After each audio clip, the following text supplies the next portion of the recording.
Hi hello welcome to my channel Telugu stories. ఈ రోజు కథ వినే ముందు దయచేసి నా ఛానల్ ని సబ్స్క్రైబ్ చేసుకోకపోతే తప్పకుండా సబ్స్క్రైబ్ చేసుకొని నాకు సపోర్ట్ చేయండి. ఈ ఛానల్లో నేను మంచి మంచి కథలను పోస్ట్ చేస్తాను. ఇక ఈ రోజు కథ విందాం. సరితకి పెళ్ళై 8 సంవత్సరాలు అవుతుంది. సరిత భర్త విక్రమ్ గొప్ప విద్యావంతుడు, ఇంకా ధనవంతుడు కూడా. అతను ఒక పేరు మోసిన వ్యాపారవేత్త. చిన్న వయసులోనే వ్యాపారాన్ని సమర్థంగా నిర్వహించేవాడు. అలాంటి కుటుంబంలో సరిత కోడలిగా అడుగుపెట్టింది. తన జీవితంలో ప్రతి ఆనందాన్ని పొందింది. కాకపోతే తనకున్న ఒకే ఒక లోటు ఏమిటంటే 8 ఏళ్లు గడుస్తున్నా కూడా తనకి ఇంకా పిల్లలు పుట్టలేదు. చాలా ఏళ్లుగా సరిత చుట్టుపక్కల వాళ్ళు, సమాజం అంటున్న మాటలన్నీ తట్టుకుంటూనే ఉంది. జనాలు వేసే నిందలన్నీ కూడా మోస్తూనే ఉంది. ఎవరైనా సరితని కలిసిన వెంటనే అడిగే మొదటి మాట, నువ్వింకా గర్భవతి కాలేదా ఏమిటి? అసలు ఏం జరిగింది? నీలో ఏదైనా లోపం ఉందా అని. అలాంటి ప్రశ్నలన్నీ కూడా సరిత గుండెని కత్తిలాగా చీల్చుతూ ఉండేవి. ఆ విషయంలో సరిత చాలా కలత చెందుతూ ఉండేది. అందరి మాటలు విని సరిత హృదయం విసిగిపోయింది. ఈ విషయాలన్నిటితోనూ విసిగిపోయిన సరిత చాలా రోజులు ఆలోచించి ఒక నిర్ణయం తీసుకుంది. ఒక స్త్రీగా ఇలాంటి నిర్ణయం తీసుకోవడం చాలా కష్టమే. కానీ తన మనసు తాన్ని పదే పదే బలవంతం చేయడంతో ఇలాంటి నిర్ణయం తీసుకోవాల్సి వచ్చింది. సాయంత్రం గడియారంలో ముల్లులు చేసే శబ్దం తప్ప ఆ ఇంట్లో ఏ శబ్దమూ వినిపించడం లేదు. అలాంటి సమయంలో సరిత తన గదిలో ఒంటరిగా విచారంగా కూర్చుంది. తన ఆలోచనలు ఎటు పడితే అటు పరిగెత్తుతున్నాయి. సరిత భర్త విక్రమ్ అతని తల్లిదండ్రులకు ఏకైక కుమారుడు. సరిత విక్రములకి పెళ్ళై కొన్నేళ్లైనా తల్లిదండ్రులు ఇద్దరూ మరణించారు. ఆ ఇంట్లో పనిచేయడానికి చాలా మంది పనివాళ్లు ఉండేవాళ్లు. విక్రమ్ తన వ్యాపార పనుల్లో ఎప్పుడూ కూడా బిజీగా ఉండేవాడు. వ్యాపారంలో ఎంత బిజీగా ఉన్నా కూడా సరితకి ఇవ్వాల్సిన సమయాన్ని ఎప్పుడూ కూడా క్రమం తప్పకుండా ఇస్తూనే ఉండేవాడు. విక్రమ్ సరిత ఒంటరితనాన్ని ఫీల్ అవుతుంది అని అనుకోకుండా తనతో ఇంట్లో ఉన్నంతసేపు కూడా సరితతోనే టైం స్పెండ్ చేసేవాడు. కానీ సరితకి మాత్రం నాకొక బిడ్డుంటే నా వెనకాలే తిరుగుతూ ఎప్పుడూ నాతోనే ఉంటుంది కదా అని తన మనసులోనే అనిపిస్తూ ఉండేది. ఆ రోజు సరిత చాలా ఆలోచనలో మునిగిపోయింది. అప్పుడే సరిత తన ఇంట్లో ఎప్పుడూ నుంచో పనిచేస్తున్న లక్ష్మిని పిలిచింది.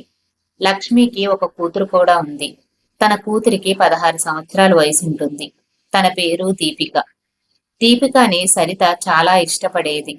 లక్ష్మి భర్త మరణించినప్పటి నుంచి లక్ష్మి సరిత వాళ్ళ ఇంట్లోనే పనిచేసేది. ఇప్పుడు లక్ష్మి కూతురు దీపిక కూడా పనిలోకి రావడం మొదలుపెట్టింది. ఎందుకంటే దీపికకి పెద్దగా చదువు అవ్వలేదు. 10వ తరగతి పరీక్షల్లో ఫెయిల్ అవడంతో లక్ష్మి తన కూతుర్ని కూడా సరిత వాళ్ళ ఇంట్లోనే పనికి పెట్టింది. దీపిక చాలా అమాయకురాలు. అంతేకాకుండా చాలా అందంగా ఉండేది. సరిత తన పాత బట్టలను కూడా దీపికకి వేసుకోమని ఇచ్చేది.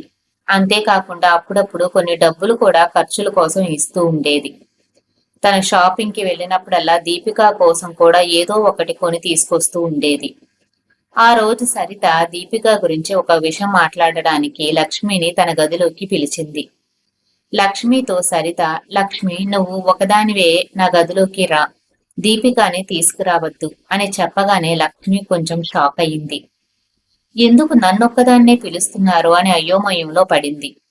ఆ తర్వాత లక్ష్మి సరిత గదిలోకి వచ్చినప్పుడు సరిత, రా లక్ష్మి, నీతో నేను మాట్లాడాలని అనుకుంటున్నాను. నువ్వేమీ భయపడాల్సిన అవసరం లేదు. నువ్వు ఇక్కడ కూర్చో, నేను నీతో కొన్ని విషయాలు చెప్పాలి అని అనగానే లక్ష్మి మంచం మీద కూర్చోవడానికి నిరాకరించింది. ఉదయం నుంచి పని చేస్తూ ఉన్నానమ్మా. నా బట్టలన్నీ కూడా మురికి మురికిగా ఉన్నాయి. నేను మీ మంచం మీద కూర్చోవడం ఏంటి? నేను ఇక్కడ నిలబడతాను, చెప్పండి అనగానే సరిత, నేను నీతో చాలా ముఖ్యమైన విషయాలు గురించి మాట్లాడాలి. చాలా టైం పడుతుంది. నువ్వు అవేవి పట్టించుకోకుండా ఇక్కడ కూర్చో అని చెప్పి బలవంతంగా లక్ష్మిని మంచం మీద కూర్చోబెట్టింది. ఆవిడ పక్కనే కూర్చుని సరిత లక్ష్మితో, లక్ష్మి, నేను నీతో ఈ విషయం మాట్లాడొచ్చో లేదో నాకు తెలియదు. కానీ నేను చాలా రోజుల నుంచి ఆలోచిస్తూనే ఉన్నాను. ఈ రోజు ఎలాగైనా సరే నీతో ఈ విషయం మాట్లాడాలి అని నిర్ణయించుకున్నాను అంటూ లక్ష్మి చేతిని గట్టిగా పట్టుకొని, లక్ష్మి, నువ్వు నీ కూతుర్ని నా భర్తకిచ్చి వివాహం చేయాలి అని చెప్పగానే లక్ష్మి ఒక్కసారిగా షాక్ అయిపోయింది. మీరేం మాట్లాడుతున్నారమ్మా? అసలు మీరేం చెప్తున్నారో నాకేం అర్థం కావడం లేదు అని లక్ష్మి అంది. సరిత, నేను వివరిస్తాను. లక్ష్మి, నీకు తెలుసు కదా, మా పెళ్ళై 8 సంవత్సరాలవుతుంది. నేను ఎప్పటినుంచో తల్లిని కావాలని ఆరాటపడుతున్నాను. ఆయన్ని నన్ను పిల్లలు లేని వారని ఈ సమాజం అవమానిస్తుంది. ఇవన్నీ నేను సహించలేకపోతున్నాను. జనాలు ఆరోపులన్నీ కూడా విని విని నేను విసిగిపోయాను. ఇంక నాలో ధైర్యం లేదు. నువ్వు నాకు ఈ సహాయం చేసి పెట్టు. నీ కూతురి దీపికాని నా భర్తకిచ్చి పెళ్లి చేస్తే నేను చాలా సంతోషిస్తాను. మీరు కూడా సౌకర్యవంతమైన జీవితాన్ని గడపొచ్చు. మీరు మాత్రం ఎంతకాలం ఇలా ఇళ్లల్లో అంట్లు తోముకుంటూ, బట్టలు ఉతుక్కుంటూ, పాచి పనులు చేస్తూ బ్రతుకుతారు? ఈ పని చేస్తే మీ బ్రతుకులు కూడా బాగుపడతాయి. దీపికాని నా భర్తకిచ్చి పెళ్లి చేసి, పెళ్ళైన తర్వాత తనకి ఒక బిడ్డ పుడితే, ఆ తర్వాత ఆ బిడ్డని నేను తీసుకుని దీపికకి నా భర్తతో విడాకులు ఇప్పిస్తాను. ఆ తర్వాత నువ్వు నీ కూతురు ఆ డబ్బుని తీసుకొని సౌకర్యమైన జీవితం గడపవచ్చు. అంతేకాకుండా ఆ తర్వాత నీ కూతురికి ఒక మంచి సంబంధం చూసి పెళ్లి కూడా చెయ్యొచ్చు. ఎంత డబ్బు కావాలంటే నేను అంత డబ్బు నీకు ఇస్తాను. ఆ డబ్బులతో విడాకులు తీసుకున్న తర్వాత నీ కూతురికి మంచి సంబంధం వెతికి పెళ్లి చేద్దాం. దయచేసి నా అభ్యంతరాన్ని అర్థం చేసుకో లక్ష్మి అంటూ చెప్పింది. వెంటనే లక్ష్మి, ఏం మాట్లాడుతున్నారమ్మా మీరు? నా కూతురు వయసు 16 సంవత్సరాలు మాత్రమే. తన జీవితం నాశనం అయిపోతుంది అని చెప్పింది. సరిత, లక్ష్మి, నువ్వేమీ కంగారు పడకు. నువ్వు కూడా 16 వయసులోనే కదా దీపికాని కన్నావు. ఇదేమంత కష్టమైన విషయమేమీ కాదు. తను గర్భవతి అయితే తనని నేను మంచిగా చూసుకుంటాను. మంచి మంచి డాక్టర్ల పర్యవేక్షణలో తనని నేను బాగా చూసుకుంటాను. తనకి ఎలాంటి ఇబ్బంది రాకుండా నేను చూసుకుంటాను. నువ్వు ఒప్పుకుంటే నేను దీపికతో మాట్లాడతాను. తనని నేను ఒప్పిస్తాను అని చెప్పి సరిత దీపికతో మాట్లాడింది. దీపిక ఒక్కసారిగా సరిత మాటలు విని షాక్ అయిపోయింది. సరిత దీపికతో, నీ జీవితాన్ని నేను నాశనం చేయడం లేదు. నా భర్త ద్వారా నాకు ఒక బిడ్డని కనిస్తే నేను ఇచ్చే డబ్బులతో నీ జీవితం నువ్వు నీ ఇష్టం వచ్చినట్లుగా, నీకు నచ్చినట్లుగా జీవించవచ్చు. నీకు నచ్చిన అబ్బాయిని పెళ్లి చేసుకొని ఆ డబ్బులతో హాయిగా సంతోషంగా ఉండొచ్చు అని చెప్పింది. ఆ మాటలకి దీపిక చాలాసేపు ఆలోచించిన తర్వాత, సరే అమ్మా, కానీ అయ్యగారు ఈ పెళ్లికి ఒప్పుకుంటారా అని అడిగినప్పుడు సరిత చాలాసేపు నిశ్శబ్దంగా ఉండిపోయింది. వెంటనే లక్ష్మి, అమ్మ, ఈ పని కోసం నా కూతుర్ని నేను మీకు అప్పగిస్తాను. తనకి ఏ ఇబ్బంది ఉండకూడదు అమ్మా అంది. నాకు నా కూతురు తప్ప ఈ ప్రపంచంలో ఎవరూ లేరు అని చెప్పింది. సరిత దీపికని కౌగిలించుకొని, తల్లి కావాలనే నా కల కలగానే మిగిలిపోతుంది. ఇప్పటి వరకు అనుకున్నాను, కానీ దీన్ని నీ ద్వారా నేను తీర్చుకోవాలనుకుంటున్నాను. నీకు ఎలాంటి ఇబ్బంది రానివ్వను. నిన్ను సురక్షితంగా ఉంచే బాధ్యత నాది. నేను నా భర్తని ఎలాగైనా ఒప్పిస్తాను అని చెప్పి తన భర్తతో ఎలాగైనా మాట్లాడాలని నిర్ణయించుకుంది సరిత. మరుసటి రోజు ఉదయం విక్రమ్ న్యూస్ పేపర్ చదువుతూ ఉన్నప్పుడు సరిత తన భర్తతో మాట్లాడడానికి ప్రయత్నం చేసింది. కానీ ఏమీ మాట్లాడలేక మౌనంగా ఉండిపోయింది. కాసేపటి తర్వాత విక్రమ్ టిఫిన్ చేయడానికి వచ్చాడు. డైనింగ్ టేబుల్ దగ్గర కూర్చొని విక్రమ్తో సరిత, విక్రమ్, నేను నీతో ఒక విషయం చెప్పాలి అని అనుకుంటున్నాను. ఎన్నో రోజులుగా ఇంట్లో నేను ఒంటరితనంతో విసిగిపోతున్నాను. ఈ విషయం నీతో మాట్లాడాలని ఎప్పటి నుంచో అనుకుంటున్నాను అని చెప్పగానే విక్రమ్ ఒక్కసారిగా సరిత వైపు చూశాడు. విక్రమ్ టీ కప్పు టేబుల్ మీద పెట్టి, నువ్వేం మాట్లాడాలనుకుంటున్నావు సరిత? ముందు ఆ విషయం నాతో చెప్పు.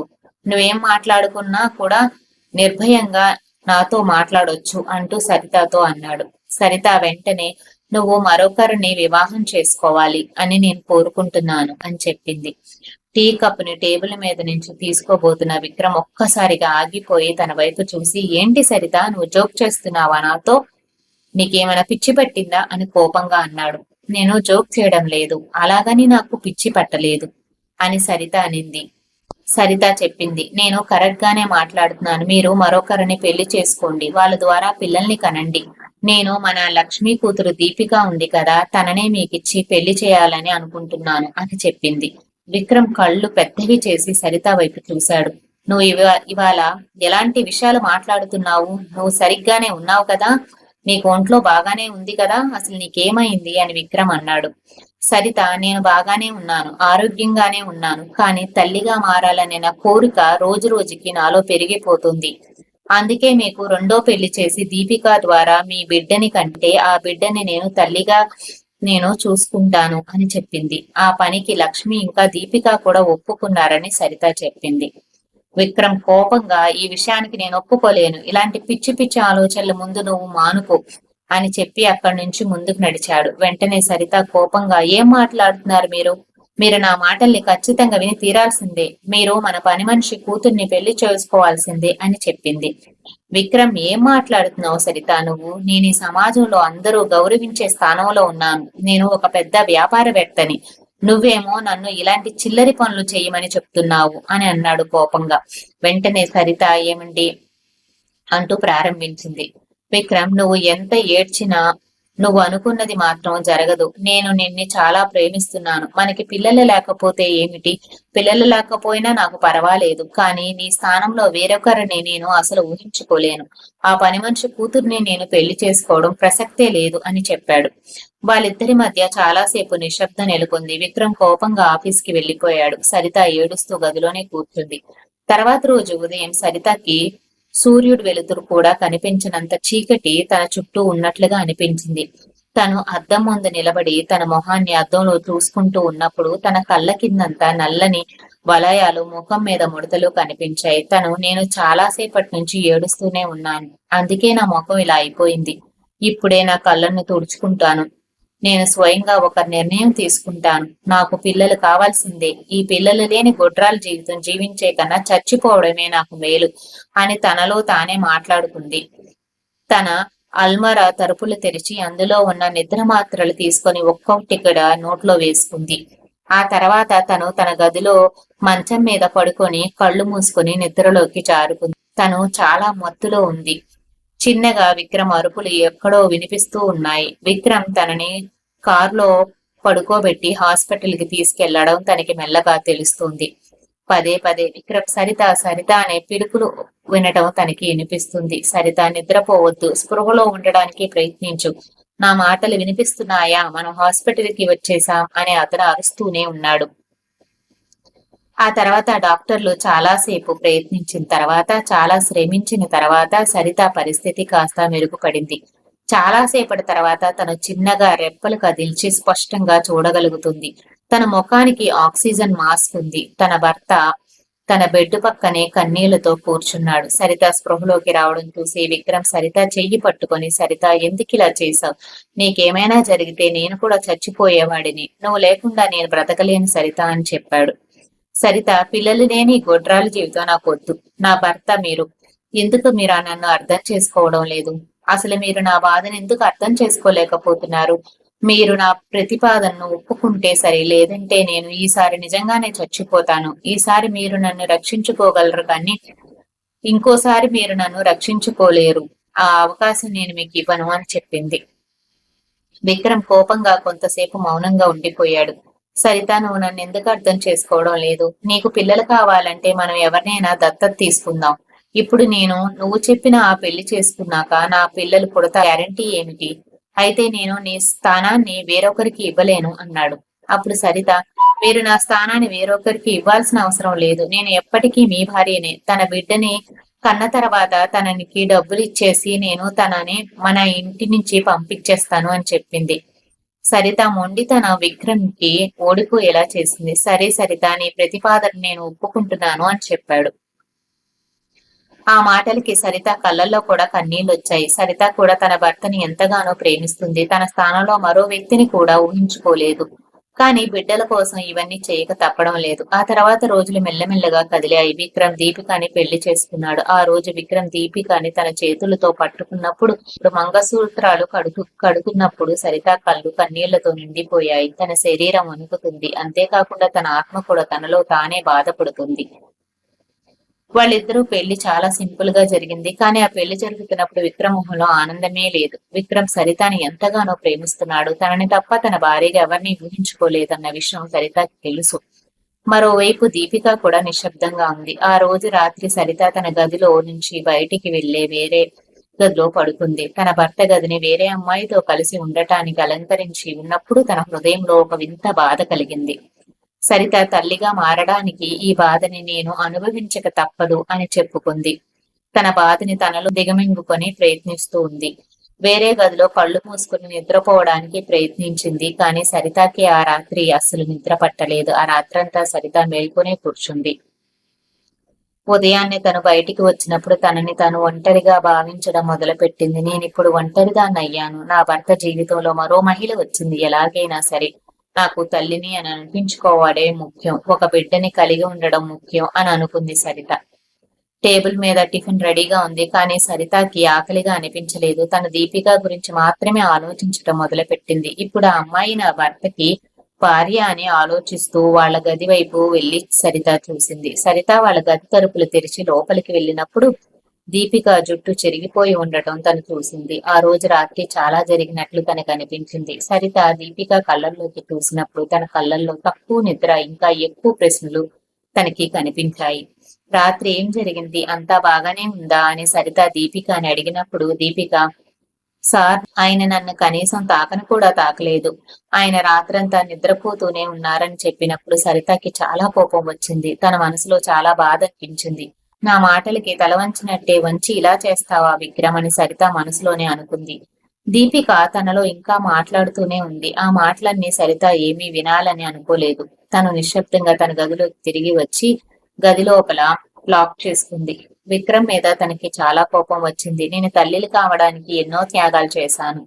కట్టుకున్న భర్తకి ఇంకొక అమ్మాయితో పెళ్లి జరిపించాను. కానీ విక్రమ్ మాత్రం మొదటి అడుగు కూడా తీసుకోలేకపోయాడు. అసలు విక్రమ్ ప్రవర్తన నాకు అర్థం కావట్లేదు అని సరిత అనుకుంది. చాలాసేపటి తర్వాత సరిత తన గదిలో నుంచి బయటకు వచ్చినప్పుడు విక్రమ్ డైనింగ్ టేబుల్ దగ్గర టిఫిన్ చేయడానికి కూర్చున్నాడు. తన రోజులాగే ఉన్నాడు. తన ప్రవర్తనలో ఎలాంటి మార్పు లేదు. తను నిశ్శబ్దంగా టిఫిన్ చేస్తూ పేపర్ చదవడంతో నిమగ్నం అయిపోయాడు. వెంటనే సరిత తను కూడా వెళ్లి ఆ టేబుల్ దగ్గర కూర్చుని, విక్రమ్, నేను నీతో మాట్లాడాలనుకుంటున్నాను. రాత్రి ఏం జరిగింది, దాని గురించి నేను నిన్ను అడగాలి అని అంది. విక్రమ్ సరిత వైపు కూడా చూడకుండా పేపర్ ని తల కూడా తిప్పకుండా అలాగే కూర్చున్నాడు. వెంటనే సరిత, అసలు నీ ఉద్దేశం ఏమిటి, మీరెందుకు ఇలా బిహేవ్ చేస్తున్నారు, మీరు భారీగా మారే హక్కు ఆ అమ్మాయికి ఎందుకు ఇవ్వడం లేదని అడిగింది. వెంటనే విక్రమ్, నువ్వు ఇలాంటి విషయాలు మాట్లాడడానికి కొంచెమైనా సిగ్గుందా నీకు అన్నాడు. వెంటనే సరిత, సిగ్గుపడాల్సింది నేను కాదు, పెళ్లి చేసుకున్నాక కూడా భార్యని పక్కనే పెట్టుకుని రాత్రంతా నిద్రపోయి మీరు సిగ్గుపడాలి. తనని కనీసం మంచం మీద కూడా పడుకోనివ్వలేదు. అసలు మీ ఉద్దేశం ఏమిటి అని అనగానే వెంటనే విక్రమ్, తను నీతో నాకు ఎప్పటికీ సమానం కాదు. ఈ విషయాన్ని నేను ఇంతకు ముందే నీతో చెప్పాను. అయినా ఈ విషయం నీకెందుకు అర్థం కావడం లేదు అన్నాడు. అప్పుడు సరిత, ఏం మాట్లాడుతున్నారు మీరు, ఇలాంటప్పుడు మీరు ఆ అమ్మాయిని పెళ్లి చేసుకుంది ఎందుకు చేసుకున్నట్లు, పెళ్లి చేసుకునేటప్పుడే ఈ విషయాన్ని మీరు ఎందుకు గుర్తు చేసుకోలేదు అని అడిగింది. వెంటనే విక్రమ్, ఈ పెళ్లి నా ఇష్టానికి జరగలేదు. నువ్వు నన్ను బలవంతం చేసి నీ మొండితనంతో నన్ను బెదిరించి ఈ పెళ్లికి ఒప్పుకునేలా చేశావు. దాని ఫలితంగానే నేను ఈ పెళ్లి చేసుకోవాల్సి వచ్చింది. నువ్వు నన్ను చిన్నపిల్లాడిని చేసి బెదిరించి బలవంతంగా నాతో ఈ అమ్మాయితో మెడలో తాళి కట్టించావు అని చెప్పాడు. సరిత కోపంగా, మిమ్మల్ని పెళ్లి చేసుకున్న అమ్మాయి కనీసం జాలి కూడా లేదా అమ్మాయి మీద అని అడిగింది. నాకు ఎలాగో ఆ భగవంతుడు పిల్లలు పుట్టే రాత ఇవ్వలేదు. ఇలాగే నా బిడ్డల్ని పొందాలని నేను ఎంతగానో ఆశపడి మీకు ఈ పెళ్లి చేయించాను. అది మీకు తెలుసు కదా. ఆ అమ్మాయి కూడా గర్భవతి కాకపోతే నేను ఇప్పుడు ఏం చేయాలి? నా బలవంతం మీద రెండో పెళ్లి చేసుకున్నారు కదా, ఇప్పుడు కూడా నా బలవంతం మీద తనతో పిల్లల్ని కనండి అని సరిత అనగానే విక్రమ్ నిశ్శబ్దంగా ఉండిపోయాడు. విక్రమ్ కి ఇవన్నీ చేయడం అంత సులభమైన పని కాదని తెలుసు. దీపిక గర్భవతి అయితే పిల్లల్ని కనాలని తను ఎంతగానో ఆశపడింది. సరిత మళ్ళీ, విక్రమ్, ఈ ఇంట్లో మీ భార్య అనగా నాకెంత హక్కు ఉందో మీ రెండో భార్య దీపిక కూడా అంతే హక్కు ఉంది. కానీ పగలు రాత్రి నువ్వు తన నుంచి తప్పించుకోవాలని అనుకుంటున్నావు. ఒక రాత్రంతా తన ఆశలన్నీ నువ్వు దొంగిలించావు. ఇప్పటికైనా నువ్వు పరిస్థితుల్ని అర్థం చేసుకుని తను నీతో పిల్లల్ని కనడానికి మనస్ఫూర్తిగా అంగీకరించు. నువ్వు కూడా అలాగే తనకి నీ భార్య స్థానాన్ని ఇవ్వు అని చెప్పింది. తర్వాత రోజు విక్రమ్ ఇంకా దీపిక తన గదిలో నిశ్శబ్దంగా ఉన్నారు. సరిత తలుపులు తెరిచి లోపలికి వెళ్లబోతూ ఆ గది వైపు చూసి అక్కడే ఆగిపోయింది. దీపిక మంచం మీద కూర్చుంది. విక్రమ్ కిటికీ దగ్గర నిలబడి ఉన్నాడు. తలుపులు తట్టకుండానే లోపలికి వెళ్లబోయే సరిత వెనక్కి ఒక్క అడుగు వేసింది. తనకి కొంచెం అసౌకర్యంగా అనిపించింది. తను తన భర్తతో మాట్లాడాలని అనుకుంది. ఆ తర్వాత విక్రమ్ బాల్కనీలో కూర్చొని ఫోన్ చూసుకుంటూ ఉన్నప్పుడు సరిత విక్రమ్ ముందు కూర్చొని మెల్లగా, విక్రమ్, నువ్వు ఇంకా దీపిక దగ్గరికి వెళ్ళలేదా అని అడగగానే విక్రమ్ తన తలని చిన్నగా ఊపాడు. ఆపై మళ్ళీ మొబైల్ చూసుకుంటూ బిజీ అయిపోయాడు. సరిత దీపికతో మాట్లాడడానికి వెళ్ళినప్పుడు దీపిక సరితతో మాట్లాడుతూ, మీరు అనుకున్న పని అస్సలు సాధ్యం కాదు. నేను పూర్తి చేయలేనమ్మా. నేను ప్రతి రాత్రి ఒంటరిగానే నిద్రపోతున్నాను. ఆయన మొబైల్ చూసుకుంటూ నిద్రపోతున్నారు. నేను నిద్రపోయాక మొబైల్ ఆపేసి అప్పుడు ఆయన నిద్రపోతున్నారు. నాకేం చేయాలో అర్థం కావడం లేదు. ఆయన మిమ్మల్ని మోసం చేస్తున్నారు అని చెప్పింది. సరిత కోపంగా విక్రమ్ దగ్గరికి వెళ్ళింది. సరిత, విక్రమ్, ఏం చేస్తున్నారు మీరు? ఇంకా ఎన్ని రోజులు సమయం తీసుకుంటారు? నా కోసం మీరు పిల్లల్ని కంటానని నాకు మాట ఇచ్చారు, కానీ ఇప్పుడు ఆ మాటల్ని నిలబెట్టుకోవడానికి మీరు ఏమీ చేయటం లేదు అని చెప్పగానే విక్రమ్ కోపంగా, ఏమనుకుంటున్నావు సరిత? నువ్వు నన్ను ఎందుకు బలవంతం చేస్తున్నావు? ఇవన్నీ సులభమైన పనులు కాదు. నువ్వు అనుకున్నంత సులభం కాదు. నువ్వు అనుకున్నట్లుగా ఆడడానికి నేనేమి మట్టి బొమ్మని కాదు. రాత్రి బొమ్మలైతే నువ్వు కావలసినట్టుగా ఆడుకోవచ్చు, కానీ నేను ప్రాణమున్న మనిషిని. నువ్వు చెప్పే ఈ పనులన్నీ నా వల్ల కావడం లేదు. నన్ను ఏం చేయమంటావు అంటూ అక్కడి నుంచి లేచి కోపంగా వెళ్లిపోయాడు. సరిత అక్కడే కూర్చొని ఆలోచించడం మొదలుపెట్టింది. తన ప్రయత్నాలన్నీ అసంపూర్ణంగా మారిపోయాయి అని తన అర్థం చేసుకుంటుంది. ఈ సమస్యని ఎలాగైనా పరిష్కరించాలి. నా భర్త ఆమె దగ్గరికి వెళ్లడం లేదు. దీపికాని దూరం పెడుతున్నాడు. దీపిక గదిలో వెళ్లాల్సి వస్తుందని తను ఆఫీస్ నుంచి చాలా లేట్ గా వస్తున్నాడు. అంతేకాకుండా బిజినెస్ ట్రిప్పులతో బిజీగా ఉంటున్నాడు. బిజినెస్ ట్రిప్ అని చెప్పి ఇంటికి రాకుండా ఊరూరా తిరుగుతున్నాడు. అతను సరితతో కూడా సంతోషంగా నవ్వుతూ మాట్లాడడం లేదు. తక్కువగానే మాట్లాడుతున్నాడు. ఈ ప్రవర్తన అంతా చూసిన తర్వాత సరిత కూడా షాక్ అయ్యింది. ఒక రోజు ఉదయం సరిత దీపిక గది తలుపు తట్టింది. అప్పుడు సరిత దీపికతో, దీపిక, నేను 2 రోజులు 3 రోజులు మా పుట్టింటికి వెళతాను. మా అమ్మ దగ్గర కొన్ని రోజులు గడిపి వస్తాను. నువ్వు నీ గురించి జాగ్రత్తగా చూసుకో. నీకేమైనా అవసరమైతే ఆయనతో చెప్పు అని చెప్పగానే విక్రమ్ సరిత వైపు షాకింగ్ గా చూశాడు. విక్రమ్, సరిత, నువ్వు ఇక్కడి నుంచి ఎందుకు వెళుతున్నావు? ఇప్పుడు మీ అమ్మ వాళ్ళ ఇంటికి వెళ్లాల్సిన అవసరం ఏమొచ్చింది అంటూ అడిగాడు. వెంటనే సరిత విక్రమ్ భుజం మీద చెయ్యి వేసి, నేను వచ్చేసరికి మీరు దీపికాని భారీగా స్వీకరించాలి, లేదంటే నేను ఎప్పటికీ మన ఇంటి నుంచి తిరిగి రాను అని చెప్పింది. విక్రమ్ తనను ఆపడానికి ప్రయత్నించాడు. సరిత నవ్వుతూ, నా మనసు కూడా కొంచెం రిలీఫ్ గా ఉంటుంది. నేను వచ్చేలోపు మీరు ఆ అసంతృప్తి వదిలేసి పనులన్నీ పూర్తి చేయండి అని చెప్పి అక్కడి నుంచి వెళ్లిపోయింది. సరిత 2-3 రోజుల తర్వాత తన తల్లి ఇంట్లో ఉండడానికి లగేజీ ప్యాక్ చేసుకుంటూ ఉన్నప్పుడు దీపిక సరిత గదిలోకి వచ్చింది. మీరు ఇప్పుడు ఎందుకు వెళ్తున్నారు? మీరు వెళ్ళొద్దు, ఇక్కడే ఉండండి, నాకు భయంగా ఉంది అని చెప్పింది దీపిక. వెంటనే సరిత నవ్వుతూ, విక్రమ్ చాలా మంచివాడు, నేను ఎలాంటి ఇబ్బంది కలగనివ్వడు. నేను ఇక్కడే మీ దగ్గరే ఉంటే తిరుగుతూ ఉంటే తను నీ దగ్గరికి రాడు. నేను మీకు కొంచెం దూరంగా ఉంటే మీ ఇద్దరు కొంచెం ఫ్రీ టైం దొరుకుతుంది. విక్రమ్ తో గడపడానికి నీకు సమయం లభిస్తుంది. ఈ సమయాన్ని నువ్వు సద్వినియోగం చేసుకో. విక్రమ్ ని ఎలాగైనా నీ వైపు తిప్పుకోవడానికి ట్రై చేయి అని చెప్పింది. సరిత తన పుట్టింటికి వెళ్ళింది, కానీ అక్కడ కూడా తన మనసు ప్రశాంతత లేదు. తన గుండెలు చాలా చంచలమైపోయాయి. అక్కడ పెద్ద కుటుంబం ఉన్నప్పటికీ తల్లి, తండ్రి, అన్నయ్య, వదిన, మేనల్లుడు, మేనకోడలు ఉన్నప్పటికీ తన దృష్టి వాళ్ళ మీద మలరడం లేదు. సరిత ముఖంలో ఉన్న విచారం చూసి తన తల్లి, ఏమైందమ్మా, ఎందుకంత డల్ గా ఉన్నావు అని అడిగింది. సరిత తనను కొంచెం కూడా ఆరోగ్యం బాగోలేదని అబద్ధం చెప్పింది. సరిత ఎప్పుడు దీపిక గురించి, విక్రమ్ గురించి ఆలోచిస్తూ ఉంది. ఒక రోజు సాయంత్రం సరిత దీపికకి ఫోన్ చేసినప్పుడు దీపిక ఫోన్ తీయలేదు. చాలా సార్లు ట్రై చేసినా కూడా దీపిక ఫోన్ రీచ్ అవ్వలేదు. ఆ తర్వాత సరిత విక్రమ్ కి ఫోన్ చేసింది. విక్రమ్ ఫోన్ లిఫ్ట్ చేశాడు. సరిత యోగక్షేమాల గురించి అడిగాడు. సరిత దీపిక గురించి అడిగినప్పుడు అంతా బాగానే ఉంది, అందరం బాగానే ఉన్నామని చెప్పాడు విక్రమ్. సరిత తాను 2-3 రోజులు ఉండి వస్తానని చెప్పింది. సరిత, దీపిక ఎందుకు ఫోన్ లిఫ్ట్ చేయడం లేదు? విక్రమ్, నువ్వు ఆఫీస్ లోనే ఎక్కువ టైం ఉంటున్నావా? అసలు ఏం జరిగింది అక్కడ అని ఆలోచిస్తూనే ఉంది. ఆ రాత్రంతా కూడా సరితకి నిద్ర పట్టలేదు. మరుసటి రోజు ఉదయం దీపిక నుంచి ఫోన్ వచ్చింది. దీపిక, నేను బాగానే ఉన్నాను, మీరు ఎప్పుడు వస్తున్నారని అడిగింది. 2-3 రోజుల తర్వాత వస్తానని, రావాలని అనుకుంటున్నానని చెప్పింది. అలా చెప్పగానే దీపిక నిశ్శబ్దంగా మారిపోయింది. కొన్ని క్షణాల తర్వాత దీపిక మాట్లాడుతూ, మీరు త్వరగా రండి, నేను మీతో చాలా విషయాలు మాట్లాడాలి. అసలు మీరు మీ భర్తకి నన్ను ఇచ్చి ఎందుకు పెళ్లి చేశారు? ఆయన నన్ను అస్సలు దగ్గర అవ్వడం ఇవ్వలేదు. ఇవన్నీ జరగకపోతే మీ కోరికలు ఎలా నెరవేరుతాయి? మీకు వారసుడు కావాలి అనే కోరిక నేను ఇక తీర్చలేను అని నాకు అనిపిస్తుంది. నేను ఒక ఆడదాన్ని, నేనేం చేయగలుగుతాను అని చెప్పింది. సరిత, నువ్వు అలా మాట్లాడుకో. ఒక స్త్రీ తన అందంతో ఒక మగాణ్ణి కట్టిపడేయగలదు. నువ్వు నీ అందంతో ఆయన్ని ఆకర్షించి ప్రయత్నించు.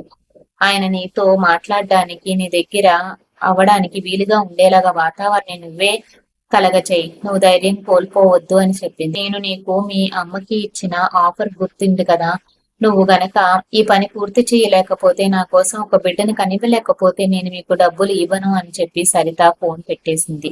ఆ తర్వాత రోజు లక్ష్మి ఫోన్ చేసి సరితతో, అమ్మ, నా కూతురు దీపిక ఏమీ మాట్లాడడం లేదు, ఏమీ తినడం లేదు, తను నిశ్శబ్దంగా ఉంది, దయచేసి మీరు త్వరగా తిరిగి రండి అని చెప్పింది. ఆ తర్వాత లక్ష్మి దీపికకి ఫోన్ ఇచ్చింది. సరిత దీపికతో మాట్లాడుతూ ఉన్నప్పుడు, నేను ఆయనకి దగ్గరవ్వాలని ప్రయత్నించినప్పుడు ఆయన నా మీద గట్టిగా అరిచారు. ఆయన కోపంతో చూసే చూపులు నా గుండెల్ని చీల్చేస్తున్నాయి. మా అమ్మతో మీరు మీకు బిడ్డ కనిపిస్తే 25 లక్షలు డబ్బులు ఇస్తానని చెప్పారు కదా. ఇవన్నీ ఆయనకు తెలిసి ఆయన నన్ను అసహించుకుంటున్నారా అని చెప్పింది. దీపిక వెంటనే సరిత, అలా ఏమీ జరగదు. ఇప్పుడు నువ్వు కూడా విక్రమ్ భార్యవే. నువ్వు బలంగా మార్చుకో, ధైర్యం తెచ్చుకో. ఒక భార్యకు ఒక భర్తకు హక్కులు ఇవ్వలేకపోతే తన బలవంతంగా హక్కుల్ని తీసుకోవాలి అని చెప్పి సరిత ఫోన్ పెట్టేసింది. ఆ తర్వాత సరిత తన తల్లితో ఏడుస్తూ, అమ్మ, నన్నేం చేయమంటావు? తల్లినయ్యే భాగ్యం నాకు లేదు. నా భర్తకి దీపికకిచ్చి పెళ్లి చేశాను, కానీ నా భర్త దీపికని భార్యగా అంగీకరించడం లేదు.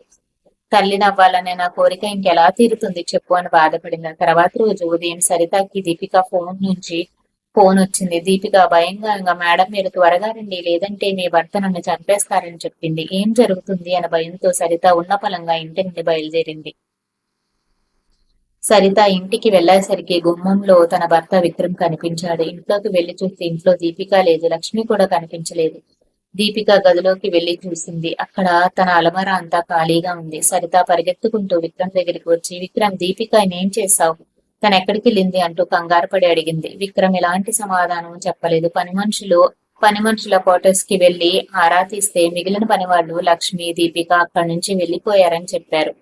ఆ తర్వాత రోజే విక్రమ్ క్యాంపుకి వెళ్తున్నాను, 3 రోజుల దాకా తిరిగి రానని బట్టలు సర్దుకుని బయటికి వెళ్లిపోయాడు. సరితకి ఏం జరుగుతుందో అర్థం కావడం లేదు. దీపికకి ఏమైందో, లక్ష్మికి ఏమైందో తనకు తెలియడం లేదు.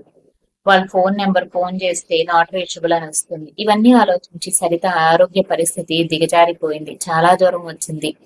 సరిత వాళ్ళ అమ్మ వచ్చి తనని ఆసుపత్రికి తీసుకెళ్లింది. డాక్టర్ చెకప్ చేసి మందులు రాసిన తర్వాత సరిత తల్లి మెడికల్ షాప్ లో మందులు తెచ్చుకోవడం కోసం వెళ్తూ ఉన్నప్పుడు హాస్పిటల్ గదిలో విక్రమ్ కనిపించాడు. విక్రమ్ అక్కడ ఎందుకున్నాడు?